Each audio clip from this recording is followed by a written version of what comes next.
Südamlikud tervitused, armsad valgusolendid ja tere tulemast Valguse kanalile. Mina olen Kaia-Liisa Reinult ja täna mul on taas üks sõnum otseallikast.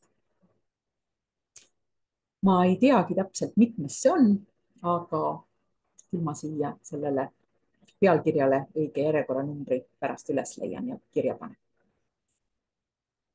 Ja see sõnum on järgmine.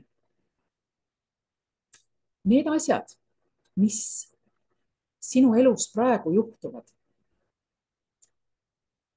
kerkivad üles mõnevõrra erinevana võrreldes sellega, mismoodi nad on varem sinu jaoks avaldunud.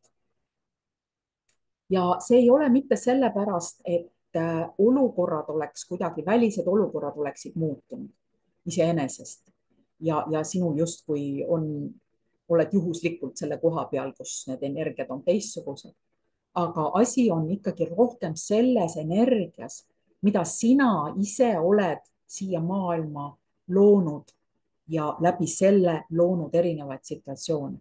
Sest varem oli aeg, kus sa võtsid maailma loomisse kaasa oma mineviku nii-öelda koormad, oma mineviku seljakoti, mis lõi sinu jaoks veelgi rohkem nii-öelda koormaid ja veelgi rohkem seda seljakotis olevat.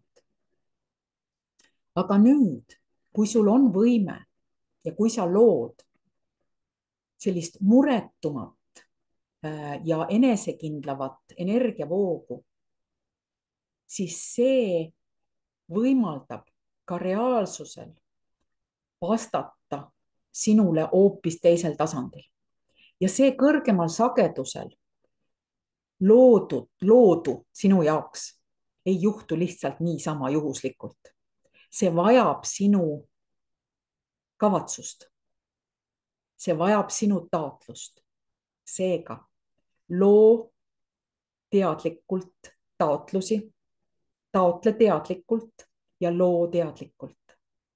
Siis sa saad sellele pihta ja siis sa saad ka luua täiesti uued reaalsused enda jaoks. Vot selline sõnum oli. Ilus, kas pole?